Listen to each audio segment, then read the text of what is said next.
ఐదవ అధ్యాయము దృశ్యము అదృశ్యము. శ్రీరాముడు వశిష్ఠ మహర్షిని ఈ విధంగా ప్రశ్నిస్తున్నాడు. బ్రహ్మజ్ఞ, వాస్తవానికి సత్తునకు వినాశమన్నదే లేదు, అసత్తునకు ఉత్పత్తి లేదు. ఇంతవరకు నాకు సుస్పష్టమే అని అనిపిస్తోంది. కానీ చిత్రం చూచారా? ఈ దృశ్యము అనేక ఎడతెగని దోషములతో కూడినదై సత్యమైన దాని వలనే మాపై ప్రభావం చూపిస్తోంది. ఇది అసత్తు లేక అవాస్తవం అని మేము గ్రహించలేకపోతున్నాం. ఇదంతా మాకు ఎంతో శ్రమను, దుఃఖమును మరల మరల కలిగిస్తూనే ఉన్నది. అందుచేత ఈ దృశ్య విషూచి శాంతించేది ఎట్లాగో చెప్పండి. శ్రీ వశిష్ఠ మహర్షి: నాయన రామచంద్ర, ఈ దృశ్య పిశాచమును శాంతింపజేయగల ఒకానొక మంత్రము విచారణ చెబుతాను, విను. ఈ దేహాదులను చూడు. ఇవి చేతనము వలె కనిపిస్తున్నాయి కదా. అయితే ఇవి కాలక్రమంగా ఒకనాటికి మృతి చెందుతున్నాయి. ఈ దేహాదులే నశిస్తుంటే ఇక అచేతనమైన వస్తువుల గురించి వేరే చెప్పవలసిందేముంటుంది? అందుచేత ఏమేమి కనిపిస్తున్నాయో అవన్నీ నశించబోతున్నాయి. ఇంతకుముందు లేనివై ఇప్పుడు ఉండి ఒకప్పుడు నశించబోయేవి సత్యం ఎట్లా అవుతాయి? ఒక చిన్న ఉదాహరణ. జలం తరంగాకారంలో అనుక్షణం పారుచున్నది కదా. తరంగము అనే వస్తువు ఎలా ఎప్పుడు లభిస్తుంది? అది జలమునందు గల జలము యొక్క ఆకారమే కదా. కానీ జలమునకు వేరైనట్లుగా కనబడుచున్నది. ఈ దృశ్య వ్యవహారమంతా అట్టిదే. ఇదంతా స్వస్వరూపాత్మ యొక్క విన్యాసమే. బ్రహ్మము ఏ దృశ్యముగా ప్రకటితమవుతోంది.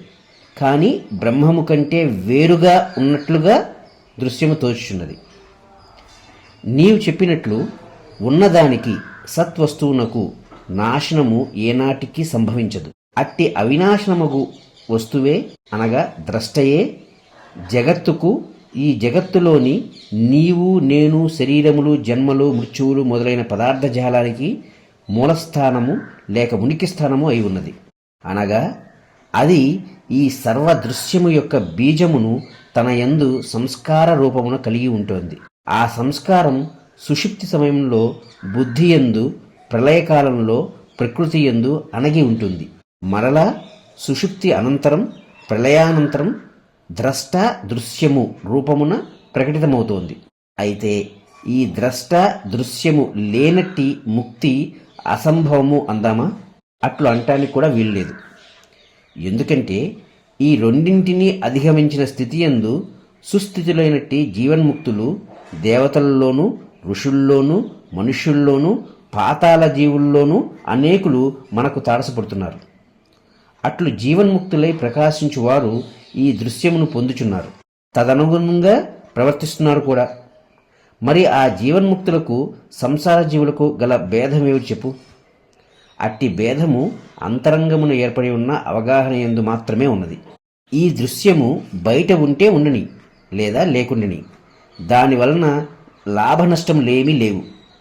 అది హృదయంలో ప్రవేశించకుండా చూసుకోవాలి.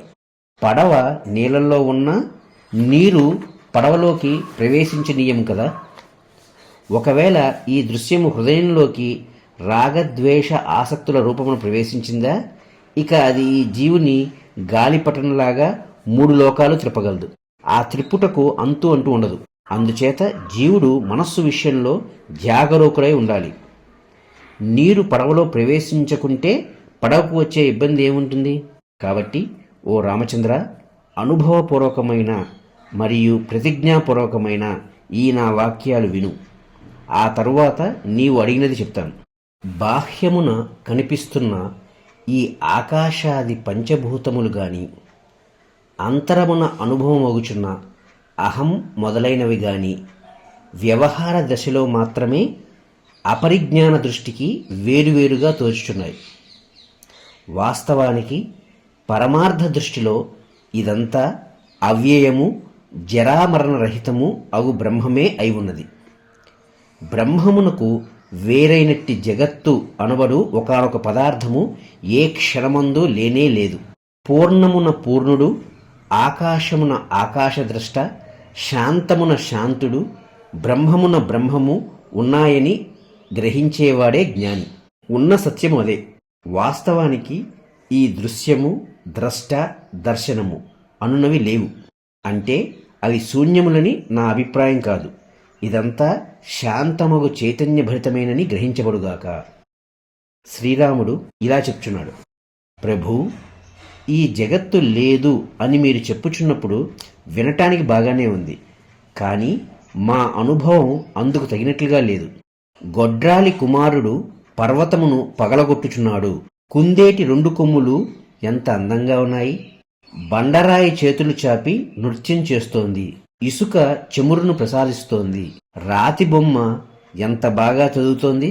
ఆ చిత్రపటంలోని మేఘములు చేసే గర్జనచే నా చెవులు పూడిపోతున్నాయి. ఈ పై వాక్యాలు ఎట్టివో, మా పట్ల ఈ జగత్తు లేదు అను వాక్యము కూడా అట్టిదే. ఎందుకంటారా? మృత్యువు, ముసలితనము, దుఃఖములు, వస్తుజాలం, ఆకాశం, పర్వతములు, ఈ మొదలైన అనేక విషయములతో కూడిన ఈ జగత్తే లేదని అంటున్నారు కదా. ఇవన్నీ లేనప్పుడు మేము చూసే ఈ తతంగమంతా ఏమిటి? అయితే బ్రహ్మజ్ఞులకు మీరు వృధా అయిన ఏ వాక్యం పలుకురని కూడా నాకు తెలుసు. అందుచేత ఈ విశ్వము ఇతఃపూర్వము లేదు, ఇప్పుడు కూడా ఉత్పన్నమొకట లేదు, ఇంకెప్పటికీ ఉండదు అని చెప్పుటలో అర్థమేమై ఉన్నదో మరికొంత వివరించండి. శ్రీ వశిష్ఠ మహర్షి: ఓ రాఘవ, నా వాక్యములు అసంగతం కాదు. నేను చెప్పేది శ్రద్ధగా, ఉద్వేగరహితంగా విను. నిజంగానే గొడ్రాలి కుమారుని వలె ఇదంతా భ్రమ మాత్రమే. నాకు కనబడుచున్నది కదా అంటావా? స్వప్నంలో కూడా నీవు గృహములను, జనులను చూస్తున్నావు కదా. అవన్నీ ఉన్నాయా? ఉంటే ఎక్కడ ఉన్నాయి? లేకుంటే వికారాలన్నీ ఎట్లు కలుగుచున్నాయి? అదంతా మనస్సు యొక్క వికల్పము మాత్రమేనని తెలుసు కదా. స్వస్వభావమే స్వప్నమును చూచేటట్లు, స్వప్నానుభవం పొందేటట్లు చేస్తోంది. మనస్సు అసత్తే అయినప్పటికీ నిజేచ్ఛ వలన నిజ శరీరమును కల్పించుకుని ఇక ఆపై ఇంద్రజాలము వలె ఈ జగత్తును ఇట్లు విస్తరింపచేస్తోంది. చంచల శక్తితో కూడుకుని ఉన్న మనస్సే స్వయముగా స్ఫురిస్తోంది. అదే భ్రమిస్తోంది. సర్వమును కల్పించుకుని స్వర్గ నరకాలకు పోయి వస్తోంది, యాచిస్తోంది, సంసారంలో నిమగ్నమవుతోంది. ఇంతలోనే ముక్తిని పొందుతోంది. ఇదంతా మనస్సు యొక్క కల్పన మాత్రమే. మనస్సు కాకుండా వేరే జగత్తు లేనే లేదు. మనస్సు కాకుండా వేరే జగత్తు లేనే లేదు.